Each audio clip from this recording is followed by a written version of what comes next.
Yeah, I can hear you. Did Good have you? afternoon, everybody. This is Matt Strain, and welcome to the National At Home Dad Network's free webinar series. We're here in the month of September, a little earlier than we usually go, but we're here meeting with Brock Lusch. Brock is the chairman of our convention planning committee, a member of the board of directors, and somebody that most of you know. And we're here to talk about HomeDadCon and all the work and everything that goes into making it happen. Every year around HomeDadCon, we always get a lot of questions on our Facebook page and the rest of it about, well, why is it in this location? Or, how is this happening? And we figured that this would be an opportunity to let you guys ask the questions that you want to ask, and we can actually get some answers and give you guys a little bit of a peek into the work that goes into creating an event that we're doing for the 25th time this year. So Definitely. without further ado, here's Brock. Hey everybody, how's it going? How you doing, Matt? I'm doing pretty well, doing pretty well. So we'll start off with the basics. How did you get involved with the National At Home Dad Network, and what in the world convinced you that it was a great idea to take on this kind of work? I was blindfolded and walked into a dark room and held at gunpoint at a previous event. No, I was kidding.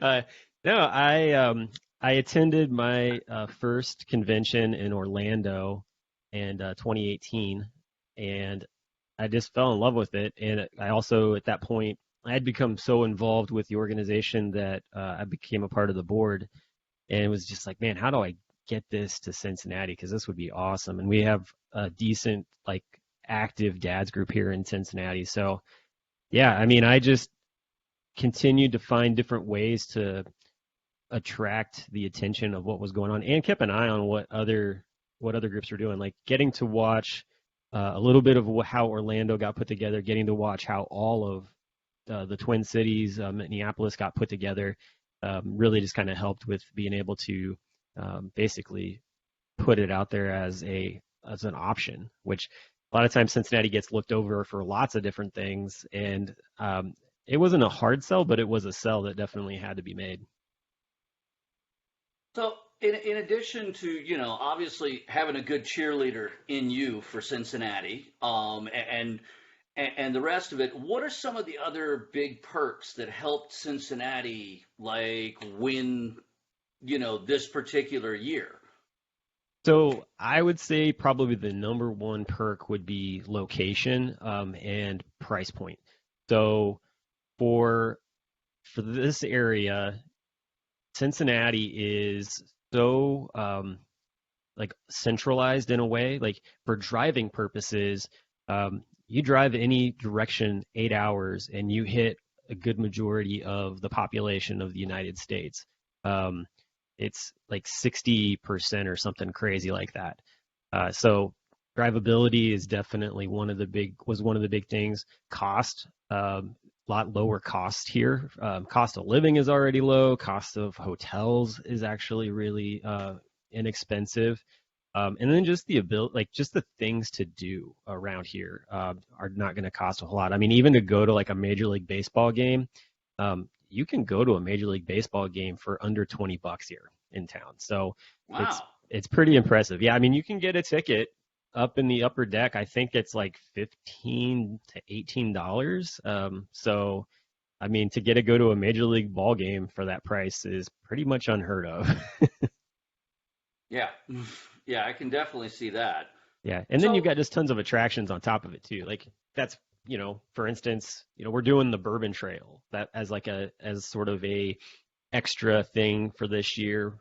Where in years past, like maybe guys would come in like a day before.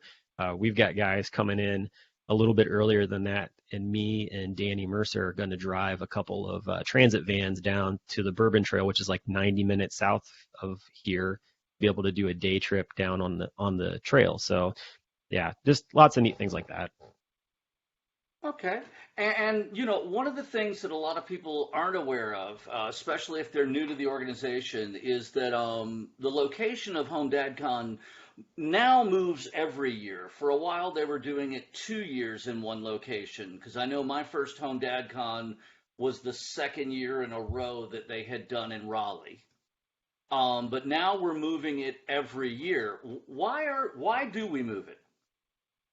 Honestly, it's just to give guys a chance around the country, a different place to go to so that it's not huddled in one area. Also, too, I mean, it, I found out that just even planning this convention is a lot of work. I mean, it is a lot of work and it's a lot of team effort. And to put it on for one time is quite a bit. To do it twice, I mean, holy cow, I couldn't even imagine what some of those guys went through back in the past on trying to like pull it off for a second time.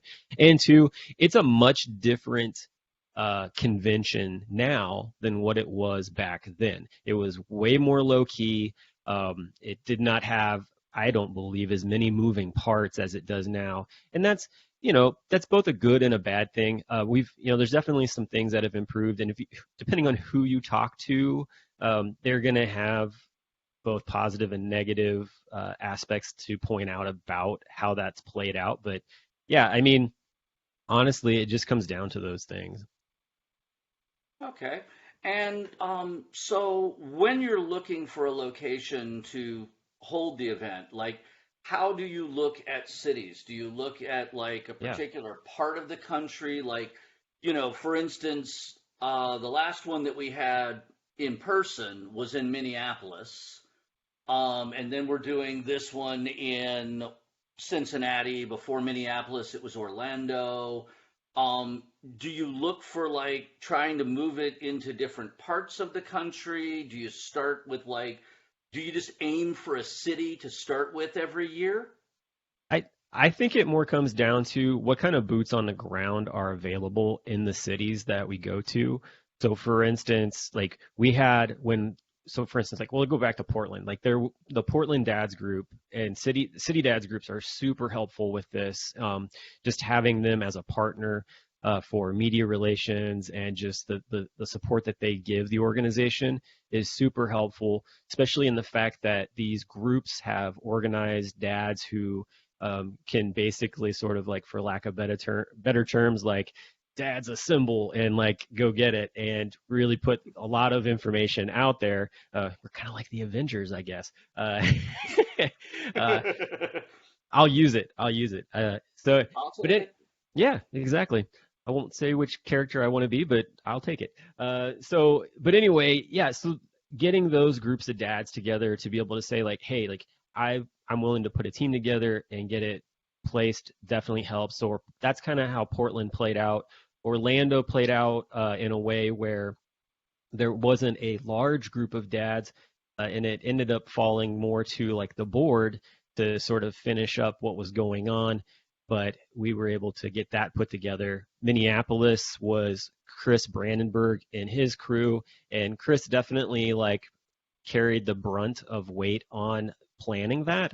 And so that was, but the Twin Cities dads is a huge group and they're very active, and so that's what helped get that put in place here. And then here for Cincinnati, it was very similar. Like I had just a very much like very big passion to get it here, um, and then I had guys both here in town and just within the organization as a whole who were excited to come to Cincinnati, and I basically spent a lot of time like showing all of the different reasons for why this would make a good location. But yeah. So, looking forward to HomeDadCon 26 and beyond, um, when we start looking for an area, as the convention chair, do you start off with like specific cities that you're interested in, or is it a region of the country? I mean, in the Yeah. broad strokes when you begin.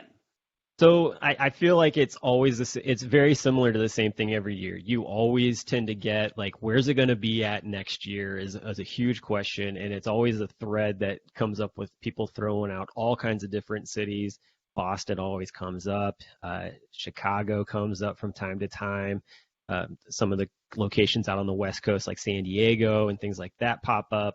And honestly, it comes down to, like I said, one, who's willing to do it? Because just putting the name out there of a city does absolutely nothing for putting it out there. If you're just like, hey, this would be a great city to go to, but you have zero connections or you don't live there or whatever else, it's great that you're suggesting it as that, but it does absolutely nothing for us to be able to say, yeah, let's go there, because it's going to be really hard to put it together. But for the cities where we have folks who are like, guys who are like, hey, I want this here and I've got these different things in place, we use currently a system called a RFP, which stands for Request for Proposal. And we basically will put that out to the different cities. So like the organization, like the board as a whole will maybe like list out like 5 or 6 cities that we're interested in. And we'll send them out and see what happens, because every one of these cities has a what do you call that? A tourism like visitors bureau, and they're really helpful. They were huge in helping us to find locations and information for the cities, like even here in Cincinnati, which is such a weird place because like Northern Kentucky like kind of considers themselves Cincinnati sometimes, but Cincinnati never considers themselves Northern Kentucky. It's a really weird relationship. Well, and the convention is technically in Northern Kentucky this year, is, like yeah. right across the river from Cincinnati. Yeah, in a hotel that has the Cincinnati name on it, that's in Northern Kentucky. It's they're very confused about their where they place themselves. I mean, even to most to the airport as well. So with it being the CVG is Cincinnati Airport, but it's in Kentucky. So yeah, lots of confusion with that. But basically, yeah, I mean, so we put it out there and we wait to see what it is, and it really comes down to price points. What can we get hotel wise? What can we get food and beverage wise? And then what's available around? Because I mean, like they might have great prices for hotels and everything, but if you're just basically in a entertainment desert, I mean, it's not going to be too much fun. I mean, Orlando was scarily close in that way because you had to drive or walk a decent distance to hit anything for the most part, which is crazy to think about when it's Orlando. But where we were at, we were kind of away from all the mouse stuff, and so it was a little bit different to get there. It worked out, but it wasn't what like Minneapolis was, or maybe what like Portland was. I didn't get to go there, but just seeing everybody like their stuff around. In Cincinnati, there's lots of stuff that's within like blocks from the hotel. And there's good like public transportation as well to get you those places. We've got streetcars, we've got buses. You can jump on red bikes, or you can get on one of the scooters or whatever and get places that you want to go. Pretty simple. So yeah, that's pretty much what it comes. I agree. I never got on one myself. Actually, when I was in San Antonio for Dad 2, I remember very clearly watching Anthony Creed save a dude from almost getting splatted by a van while riding one of those once. So, yeah, they scare me. So, in general, when it comes to cities, what exactly are we looking for in a city? I mean, you already mentioned like you don't want something that's in the middle of an entertainment desert. And again, not like talking poorly about any particular city or location, right. But for instance, there aren't a lot of people that are like super excited about jumping into like, Beaumont, Texas, for instance. I'm sure that there's things to do in Beaumont, but like it's not a destination city to go to. Yeah.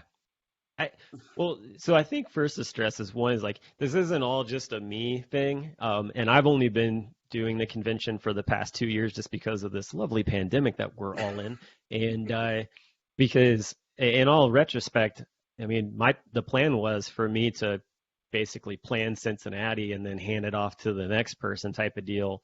And I will be a part of it for going forward, but I will not be like the head chair of it. So, but I would say that as an organization, as a board, it tends to be we are just looking for what is being offered in that location, because it's either an all-inclusive hotel with everything available, conference rooms and food and all that kind of stuff, or we need something that is going to allow us to keep the price down, but maybe allow us to like just go next door to maybe a college or something that has the rooms that we need to be able to put on the presentations and just have in hospitality areas and stuff like that. So It really is a location by location situation, and it's one of those deals where it's like if you feel like your city is able to house the convention and has these different things that would attract guys to want to come to, like that's where you need to like step up and say, hey, like I think that this would be a good city, but along with that, like this is why and this is how I can make this happen or I can get guys together. Like that's the biggest thing. Like Which putting a suggestion out there with a backing. which brings me to my next discussion point is just the fact that this is a 100% volunteer led organization. And Yep. this convention is put on year after year by a 100% volunteer team. No Right. one's getting paid. No one's, I mean, literally, there are guys who, like us, have dropped their kids off at school and are using the little bit of time that they have to jump in and actually get a few things done. Yeah. Or, I mean, I can remember when I was working on Orlando, like literally being on the phone with the food and beverage people while feeding my son a bottle. So how do you go about building that team? I mean, do you have people beating the door down to jump in and help volunteer, or is it more of a hunt? It's more of a hunt, honestly. It truly is. It's one of those deals where it's like you sit down at a table, maybe at like a dad's night out, and say, "Hey, I've got this idea. This is this convention. I've been to it," because you're gonna probably, for the majority, have a lot of dads who have never even experienced anything like it before. But when you bring it up, like they're gonna get excited about it. Like I had a lot of dads who got excited about it. And then unfortunately you get dads who are really excited about it, but they just don't have the time. And so it comes down to like how can you utilize volunteers with maybe just a one task type of deal so that you're not taking it all on. Delegation is key. And so for just that whole side of things, like you've got to um, build your team based on who's interested and who else you can get. So for like this convention, like Nick Sabaki has been my my go-to guy. He is my leaning post. He is the guy. He and I we're side by side. Like I'd like to say that like we're like Batman and Robin, but that is not the case at all. I don't know You're more what like Batman and Batman? Batman and Batman would be a good, yeah, that would probably be a good one. I'm trying to think of like a duo that's like, just like two very strong characters like that. But anyway, so I'll go deep cuts. Power Man and Iron Fist. there you go. I don't know who those guys are. I'm sorry, my nerd card is not that high up. Uh, but yeah, so having somebody who has background, like Nick has background in, tracking down people to get involved with speaking and things like that, and also just getting people connected and staying in contact with them. We've got guys like JHG who are really good with graphics, can do some amazing designs with things, and we need more guys like that. That way it's not just one person.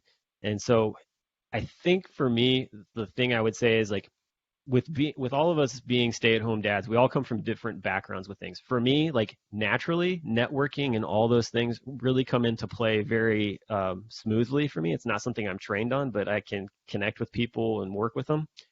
But if you have a background in something specific and you're like, well, I'm home with the kid and I don't know what to do and all this stuff, it's like this is when you tap into that because it allows you to use that skill for the organization. And sometimes that can be difficult too because you're like, okay, I'm spending my time on this and I'm not getting paid for it. It's volunteer. But honestly, like I find that there's a greater good that comes out of volunteering and putting that energy into helping than it does to just like be looking for a financial handout from somebody who's doing this. And two, you can basically if you run into other people later on who maybe they're looking for something, you'd be like, well, I did this for this nonprofit organization. But for you, like I'll charge you XYZ thing kind of deal. So like it gives you a platform to work off of, which is something that I've been able to build in the time that I've been with the organization. Well, Lord knows, a lot of the guys who are stay-at-home dads had careers, Yeah. went back to become a stay-at-home dad, and a lot of them have plans that, once the kids get to a point where they're in school full time or, old enough that they can go to that latchkey life, that they plan on going back to work. Yeah.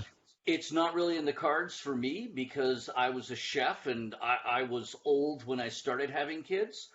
So, but by the time all of my kids are at that latchkey stage, I'm going to be in my mid 50s, and that's no time to go back to cooking. But for the people who have these skills in things like event planning or marketing or advertising, and who volunteer to help out, there's no reason why they couldn't put this on their resume. Oh yeah, definitely. I That mean, says, yeah. in this year, I headed up the advertising for HomeDadCon 25 in Cincinnati. Yeah. So it's not completely altruistic. I mean, altruism is the goal, and we all want to give back, but sometimes it's nice to get a little something back in return. Now, Yeah. so that's how we get together the group of people who are actually going to plan the convention. The next question is, how do you get people to speak? I Oh, mean, yeah. not only do you have to get people to volunteer to help out with the planning and the grunt work of putting this thing together, but we also have to get people, for the most part, who are willing to do breakouts and speak, and we don't end up compensating a lot of those folks. A lot of those folks do genuinely volunteer Yeah. all of their time and effort. Yeah, I mean, honestly, like it comes down, I believe, to two parts. One, you have dads who are passionate about a topic and they want to share their knowledge with the attendees. And they're usually guys who are in the group that are, more than likely are coming to the convention, which is always great because then you're both an attendee and you're a speaker. And so it's a fun time. I've done that a couple times doing how to build a dad's group, which is just so much fun because it just allows for a greater ability to connect with the guys that are there. So that's really one of the big ones. I mean, we put out an announcement that states that we're looking for speakers and breakout presenters, and we've got an application that you fill out and you basically pitch your idea. And so we'll get a lot of applications for that. The other one is you get a lot of professional speakers who are just eager to get their face, their material in front of you. And like you said, yes, it's not something that we have funds for to compensate, but there are occasions where we will get a pitch for a large name, not like super large, like let's not talk Rick Moranis or anything like that, but dreams. Anyway, but I will say, like, doing something like bringing Dr. Anna Machin in was Hmm. something that was not free. And it was an amazing group effort by a few organizations that jumped in. Seahorse and City Dads jumped in on that to help bring her into the convention. And so that's one of those things where it's like, if you have connections with somebody who maybe they're like, I'd like to do this, but I want to get paid for it. Either one, like you need to work with them to find people to cover it, or they have to understand, like, that this either isn't going to work or there's got to be a different route involved in it.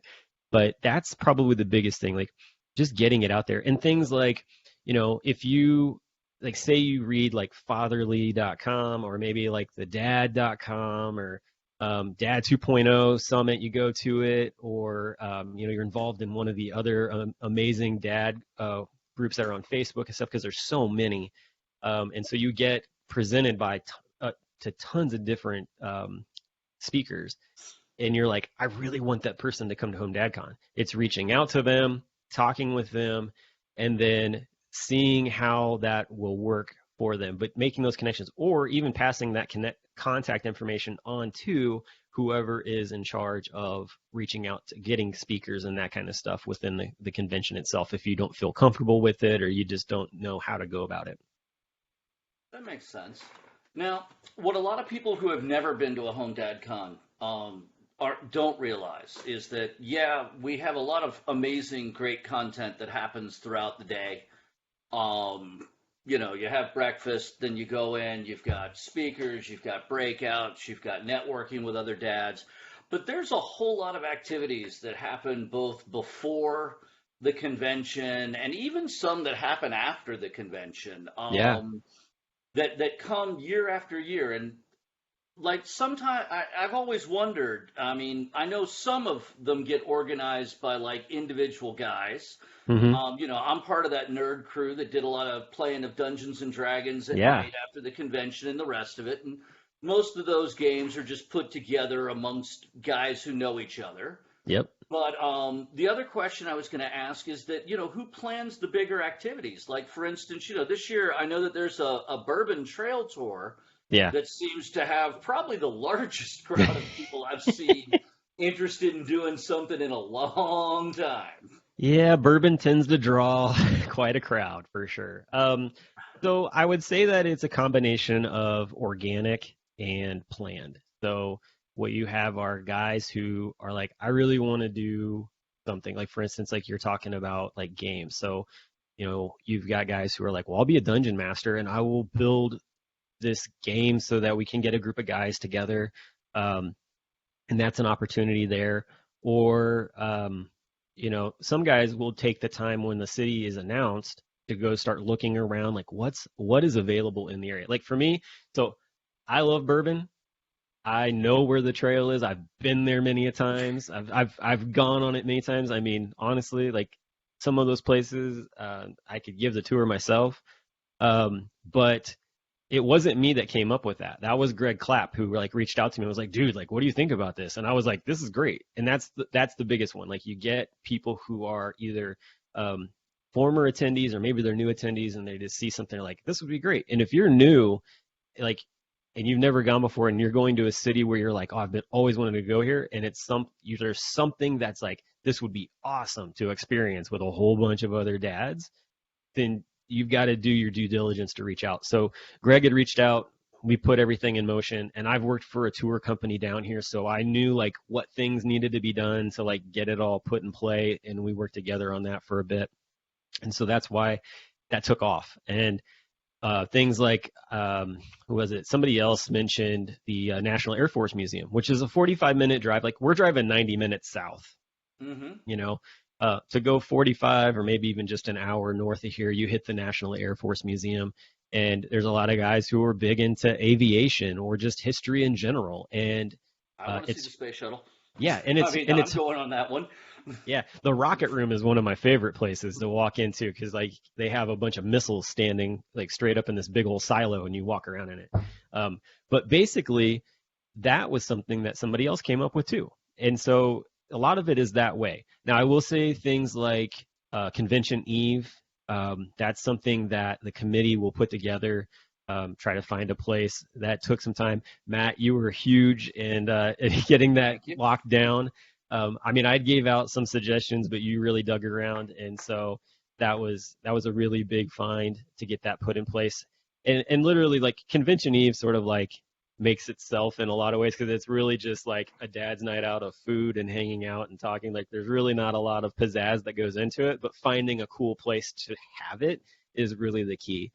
And so that kind of plays out that way. And then everything else is very organic in the fashion of like, well, let's go do this, or let's go do, like, let's go to this bar, let's go to this Ethiopian restaurant like they've done in the past, or like, hey, we're going to go kayaking because we've done that before where we've gotten together early and done trips like that. So it just really kind of depends on what's going on.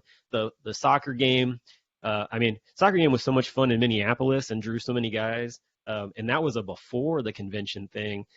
This year, it's an after it ends on Saturday night. And so it was sort of one of those deals where it's like you have a brand new stadium. You've got quite a few guys who enjoy soccer or even just going to a live sporting event in general. And City Dads was amazing in helping to bring costs down for being able to get guys the chance to get a go. And yeah, so that's another one, and so those are all the kind of the exciting things that are taking place. And then we got the photo walk, like that's a Yeah. free thing, and getting to walk around. And I love showing this city off. I mean, that's one of the reasons. Like I've been a tour guide for a couple different companies here in town, and I've learned a lot. And so walking around and showing people things, and then getting to stop in at a few of the breweries along the way is a nice bonus. Yeah. Now, I will say for anybody who's coming to their first convention, seriously, don't be shy.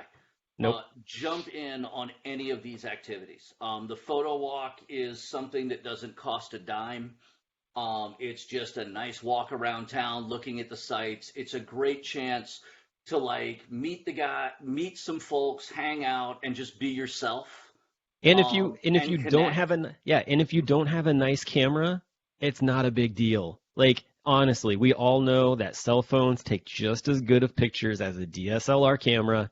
So if you're like, I just want to see this stuff and I feel like I might get judged because I don't have like a big bulky bodied camera. No, don't worry about it. Honestly, like you can take amazing photos with cell phones, and I love to do that as well. And if you're like uncomfortable, like you've had a really nice DSLR and you're just like, I don't know what to do with this. There's some really awesome dads who know a lot about Hmm. photography I mean, this year alone, like Pat Jacobs, Joe Saladino, Danny Mercer, those guys like the, Isn't Austin Dowd going to be there Austin as well? He's another Austin one that Dowd. was doing That's professional photography for that's a right. while. Yeah, Austin will be there as well. So I mean, just those guys alone. I've learned a ton from them. Tim McMichael, he's got a ton of stuff. I actually hung out with Pat Jacob and Tim McMichael in Minneapolis, and we had so much fun afterwards. Like we actually took one of the breakout rooms and did some really sweet light painting.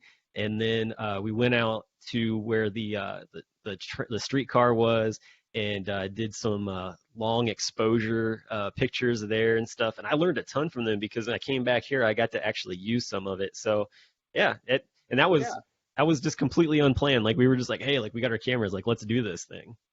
yeah, that is awesome. I will say, the experience of going kayaking on the Mississippi River in Minneapolis was probably one of the most relaxing experiences I've ever had because we did it like it was like the morning right after we had all arrived, Yeah, and we got out like really early in the morning, and it was probably like close to 20 dads.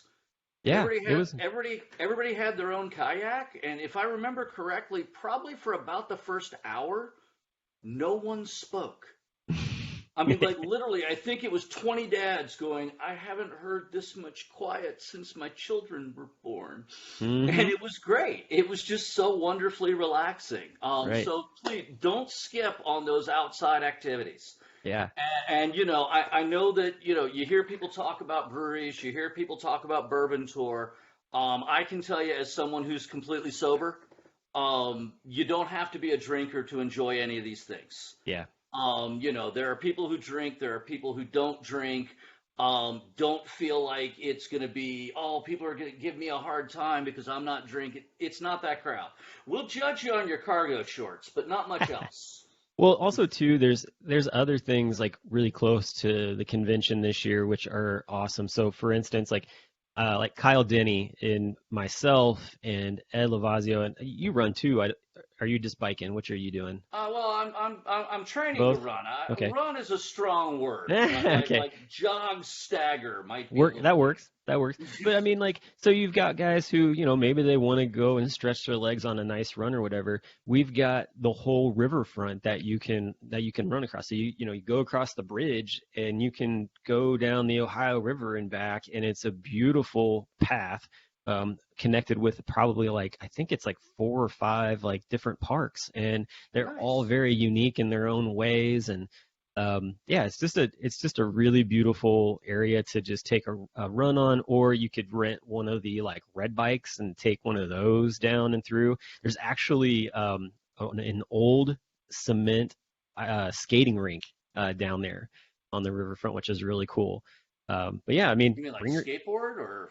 no, no, like roller skates, like Oh, outdoor roller, like nice. yeah. So Yeah, I mean, like if you've got rollerblades, pack them and bring them and have yourself a good old time, getting around that way. So, but yeah, I mean, it's just there's so much to do. The one thing I keep forgetting to talk about too is right across the river from the hotel. So like you cross the bridge, which is right beside the hotel, and go into Cincinnati.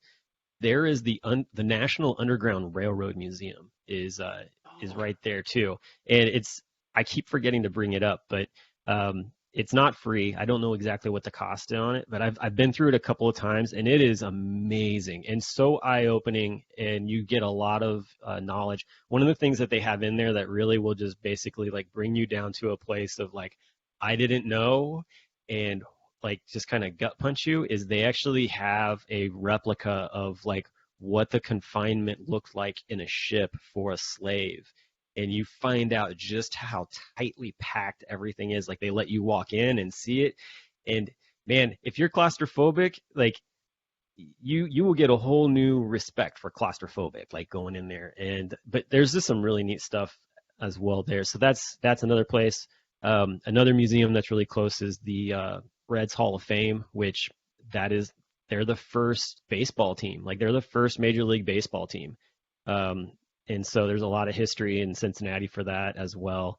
But yeah, if you're a big history buff, man, there's so much stuff in town to take a look at. It's gonna be really cool, and I can't also say all that without also saying that I get it. Like this is a hard year, yeah. with the fact that there are lots of people who want to be here but aren't going to be able to be here for multiple different reasons. Um, I was speaking with Marcel Dom just recently before we jumped on here in the Netherlands and talking with him. And I know that our guys that are over in Europe right now are super bummed that wanted to come and are more than likely not going to get to. I mean, the chances are super slim because of the way that the borders are right now. And, um, you know, I think that I can say, along with everybody else, that like we feel for you guys, and we're gonna miss you just as much as I know that they're gonna miss us.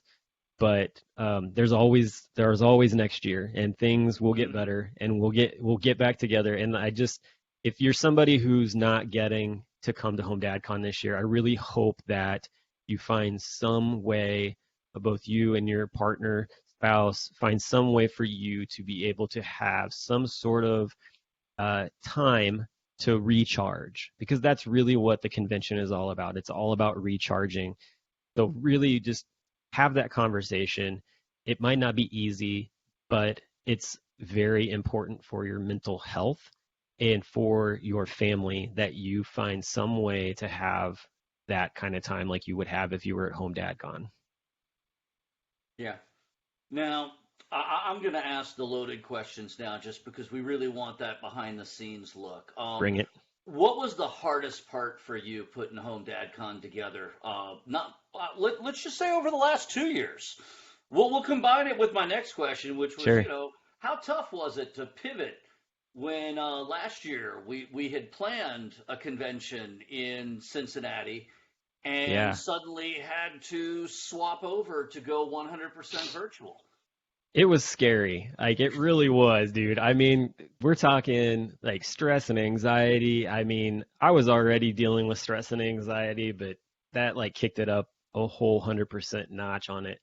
Um, I will say this. It was one of those deals where the organization has always tried to not put out a lot of money because it's not something that we keep. We're nonprofit, so we get money, we use it for different things, but to be able to find a way to pivot, and it was going to cost us, because it's not cheap to do technology, and unless you have the right stuff and people and things like that, like it becomes even more difficult.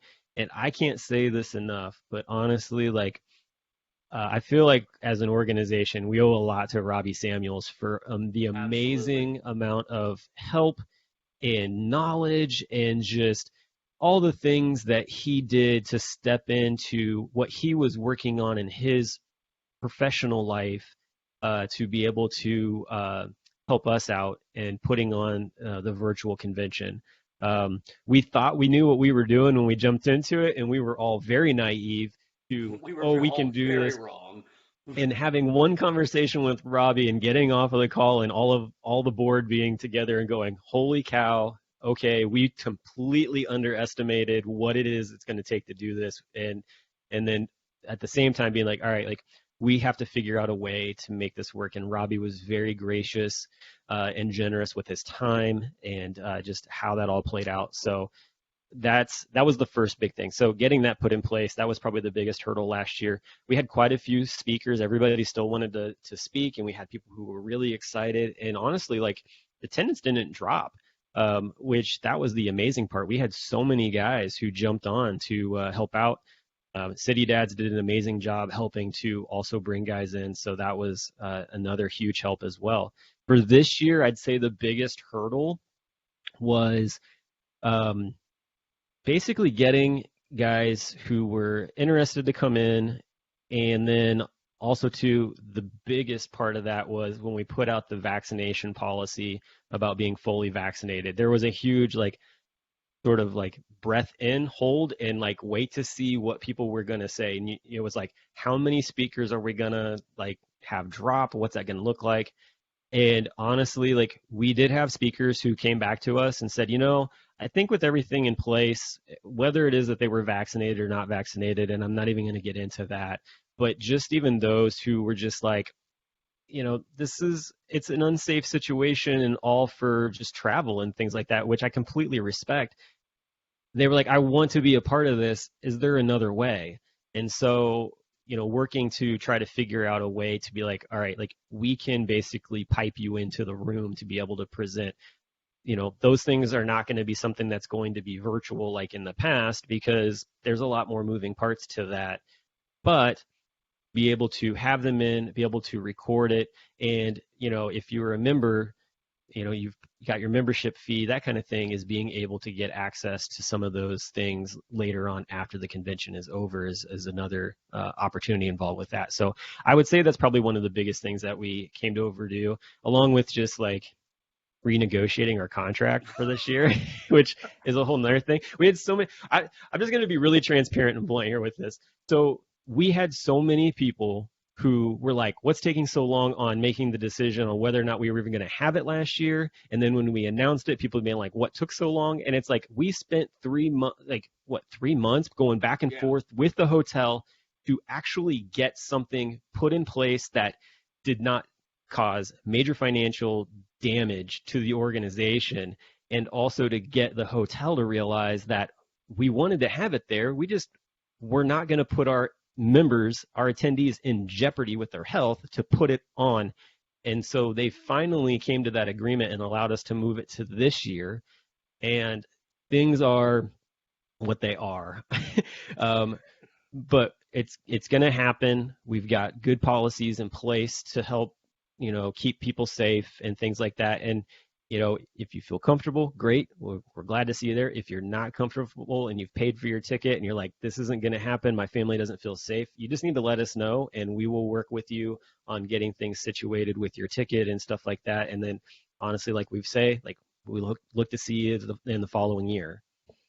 And I will say, for any of the guys who don't feel comfortable and are either getting refunds for their tickets or not buying a ticket, I would like to reiterate, as Brock said, membership to the National At Home Dad Network is separate from being at the convention.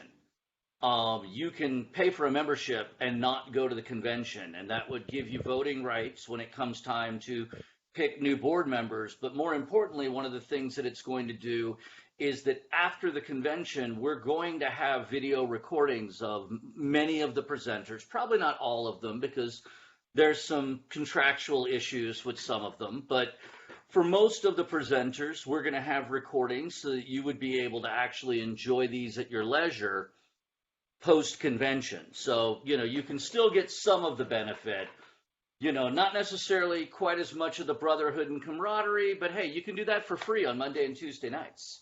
Right, exactly. I say, come join us at the Dad Lounge because that's always a fun time. Yep. Now, to end on a much happier note, which part of HomeDadCon 25 makes you the most proud that you put together? Because I know you've put in a hell of a lot of work over the last 2 years. Man, I tell you, there are a few things, honestly. I don't know that I could pinpoint it to just one thing. I think one of the things that I'm most proud about is that we were able, I was able to, with the help of a couple other people, to track down for the podcast to get to talk to like the guy who started it all.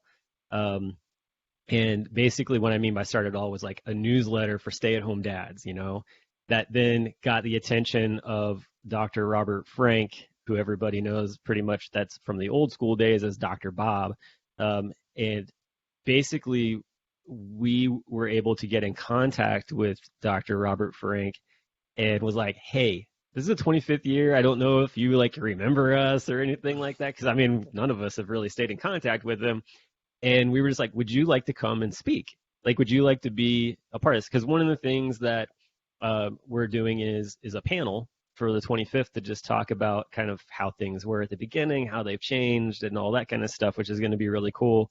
But he was really excited to come and actually present a breakout. And so Nice. he's a professor of psychology and has a lot of background with like children's psychology and things like that. And so just really excited to have somebody from the very beginning. He is honestly the reason that there is a convention. Because he was like, I just want to get a bunch of stay-at-home dads together. I want to ask them questions and study them and talk to them about what's going on and try to get some, just information about why they want to do this and what they're learning and all these different things. And it just started this catalyst of a 10-year stint up in Chicago.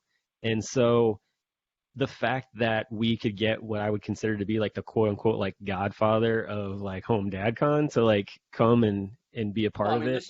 this is the guy who put together basically Home DadCon 1.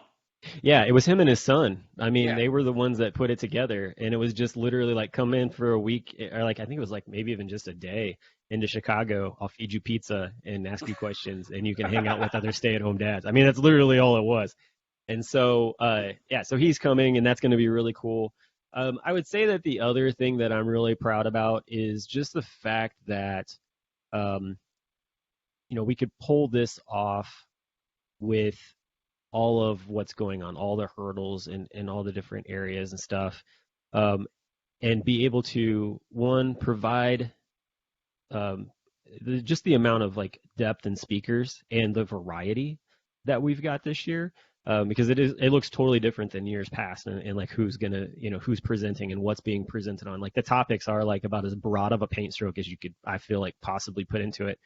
But I think the thing too is that this will be the first time that we're going to get Al Watts and his son Miles up on stage to talk about a very, very poignant topic, which is kids who are, talking to their families about transitioning and what that looks like. And I have zero knowledge or verbiage or anything like that on how that even looks or what even to say on it exactly. And even right now as I talk about it, I'm like, watch what I say, because I don't really know. It's such a it's It such a is. line. It's an area that I don't have any expertise in or any kind of information in. But I'm super excited that Al was interested in it, and I'm even more excited that Miles was willing to actually put himself out there and is going to share his story with us. And it's going to be great for us dads to be able to see what that was like. Because I know talking to Al,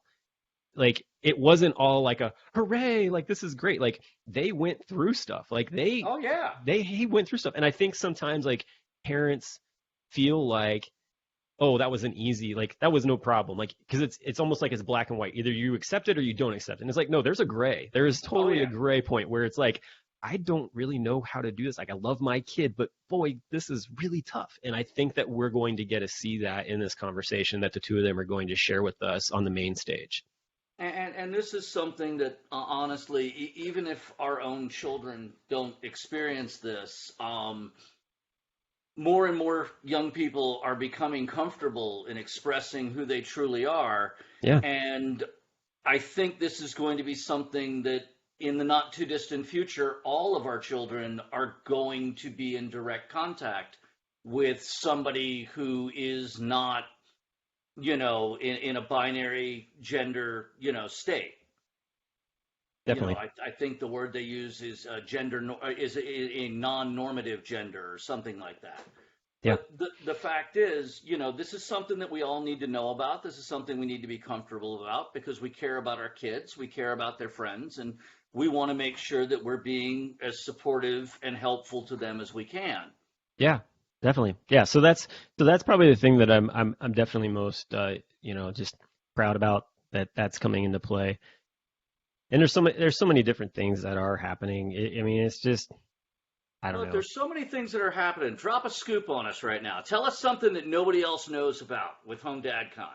So I don't want to give out a total like full detail on it because I want to leave some mystery, but I'll just say this. I have acquired a specific item of stature that will be at the convention that will be available for one amazing selfie that will be something that I guarantee no one has had the opportunity to take a selfie with.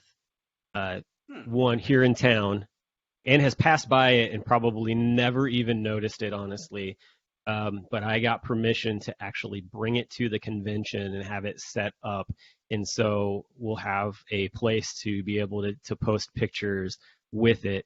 And so that's probably one of the things that I'm super pumped about because I don't remember ever hearing any time where there's been something like this at a convention.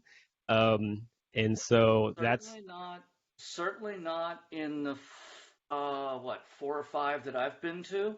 right. Yeah, 4. Well, Yeah. 5 if you count the virtual one, but it was kind of hard to put props on the virtual one. And I'll just say that uh, this is something that is over 6 foot tall to Hmm. take a picture with. So that's all I got for you. Um, And it's not Carl Wilkie. it's definitely not Carl Wilkie. No. Okay. Because usually if we're talking tall, we're talking Carl. I would have loved to have actually seen this thing beside Carl Wilkie. Whoever's like super tall, I can't wait to see the picture of them with this item because it's gonna be awesome. Yeah.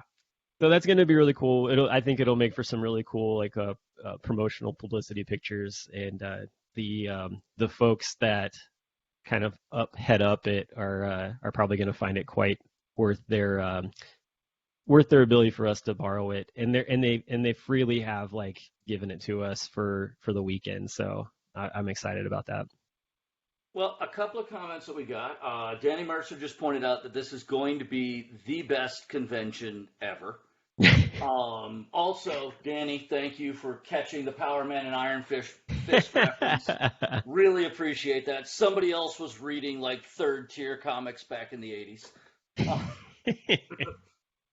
One thing I do want to mention, speaking of comics, is I don't remember, is it an old post office or train station? It is an old train station. Actually, it's still a train station. It's an Amtrak station. But yeah, the Cincinnati Museum Center is basically the. It's what they modeled the Hall of Justice It's on what they modeled the Hall. Yep. in the old Super Friends Saturday morning TV, like Saturday morning cartoon from the Yep. late 70s and very, very early 80s. That's a quick Uber ride to get up there. That's a very short Uber ride to get to that location. It's not I am it's not fairly far. certain that there will be an Uber XL full of really, really nerdy dads all heading that way to like strike superhero poses in front of it for that one picture. I wouldn't doubt it. Yeah, it's definitely worth going and checking out for sure. And honestly, like if you're gonna go and check it out, walk into the lobby as well because it is gorgeous and it is such a like goth Greco. I don't know how to explain it exactly. Like Renaissance type of inside with the rotunda. You can actually stand on opposite sides of the rotunda and talk, and like the sound like moves across the rotunda to the other side, and lots of I can't think of what that is. It's like an Art Deco that's inside There of you go. there, and it's beautiful, like just really beautiful. Nice. What's there? So yeah, definitely worth checking out that. Well, look, Yeah. do we have any of the guys that are watching with us that have an interest, have any questions for Brock or anything before we wrap things up? Because we're right at about an hour now. I I will say too. So in years past, we've had like like food and beverage stuff like out, that kind of thing. This year we've got a hospitality room, which is different than in years past. I haven't talked about this. Oh Um, no. so so for instance, coffee has typically been something that is like right there by our room. We're not doing that this year. We actually for coffee, we got a hold of a local roaster that I'm familiar with. They gave us an amazing deal on Oh yes. coffee, and we could not turn it down. And so we will have a local roaster by the name of Carabello's Coffee there, providing coffee for everybody for Friday and Saturday, which is going to be awesome. And Sam Adams is providing different beers, especially their non-alcoholic beer, and so those things will also be around. And it's going to be in the in that hospitality room itself. So it's There going to will be also there will also be a selection of the athletic non-alcoholic beers. yeah, that's right. I Um, forgot about that too. Yeah. So that there'll be quite a few different things to be able to try, which is going to be really cool. And then too, we'll have some new undies yeah. Oh from yeah. our sponsors at Beneath, and that's going to be really cool. For Because anybody who we're gonna support dads. we're totally going to support dads with that pocket support. So yeah, and I don't know. I think that they posted like what the design was going to be, but I'm not sure. I feel like it needs to be like bottles and diaper bags and like something Come like on, man. that, like I'm gunning for a blue. I'm gunning for bluey underwear. bluey Like you underwear. give me Bandit on the underwear, and I will live in those things. I don't know. I mean, it's the company is like originally like I think it's based out of Canada, so it might end up being like Dudley Do Right or something like that. Ah, ah, a But mousse or maple syrup. I mean, maple leaves. I'm all for that. Like you gotta cover things up with your maple leaf.